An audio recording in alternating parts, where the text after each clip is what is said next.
In the developing world, if a mother dies, she will leave behind children that will most likely be sentenced to a life of poverty. For over 40 years, Jhpiego has been empowering local communities to prevent the needless deaths of hundreds of thousands of mothers throughout the world. One morning, I report on duty. I find this mother was having bleeding after delivery. Before she passed out, she said, "Sister, usiruhusu nife, don't allow me to die." There was this small lobe remaining.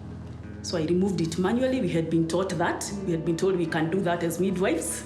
So I removed the membrane. The uterus contracted. The patient stopped bleeding. When she woke up, she asked me, "Sister, nilikuwa wapi? Where was I?" So I asked her, "Where were you before?" She told, "No, I thought I was dead." I told her, "No, in Tigoni we don't believe in maternal death. We believe in you going home." Jhpiego supports 1,149 medical facilities in Kenya alone.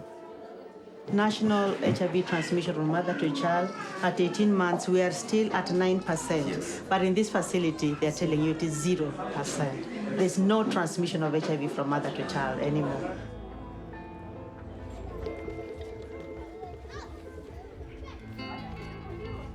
Women in slums often have as many as 6 or 7 children. Without family planning, a couple can easily get stuck in a cycle of poverty. I had a mindset that I need 5 to 6 children. So life was not easy. It was not easy. Things were difficult. I could not be able to give my family balanced diet. That time I became dragged because I don't want to see what's happening. Hapana, yeye sikuwa najua story ya family planning. Nikapatana na community health worker. Akaniongelesha, akaniuliza kama anajua about family planning. Nikaingia box, nikamsikiza. Hata bwanangu akashangaa, mbona nablidi sana kama nimetoa mimba ingine. Akamwambia ubaya na uzuri.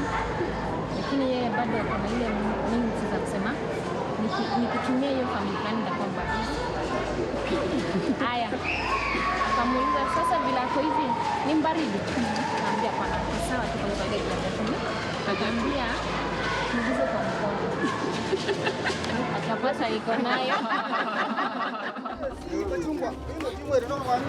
I'm born within the urban slums.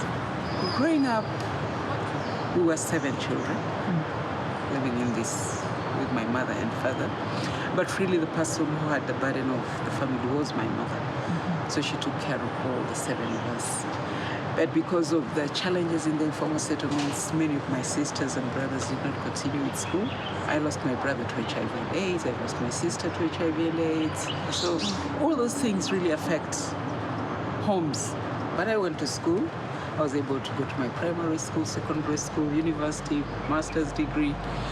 And so I really understand the issues in the informal settlements because I am really one of them. At Jhpiego, we are so much into maternal reproductive health, issues of family planning, HIV and AIDS, malaria, a lot of cervical cancer. Those are very technical health areas. But then I have to bring in the aspect of the social determinants of health.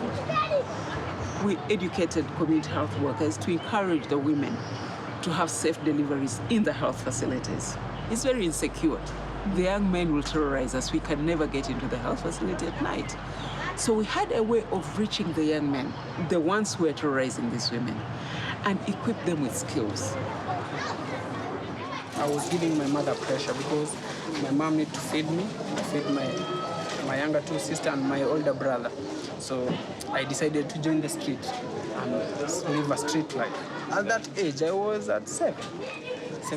7 years old. Yeah, 7 years old. So when I was using drugs, inhalants, blues, you feel like you are invisible. Then you can rob.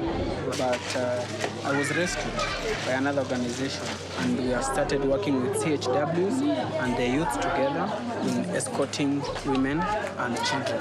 But one day when I went, I found the woman that I'm escorting. Once upon a time, I did something wrong too. But now, the woman really understands me, and I escorted the lady. And if it is not for this program, I don't know where youth could be. I don't know myself where I could be now. So these young men, from criminals, they've actually become like the saviors. So that's very moving stories, and it keeps me alive. It keeps me awake at night and looking forward to what I'm going to do with them the next day. I feel good. I feel good. I feel I saved a life, and that is my basic responsibility as a midwife. The happiest thing now, we are free from stress. Jhpiego really means a lot to us as a community, because it's one of us, our family, brother and sister, and our mother too, because they give us a support that we don't get from anyone else. The story of Jhpiego is the story of change. By placing resources and skills into the hands of the people, you can change the health of a mother, the future of her children, her community, and the world.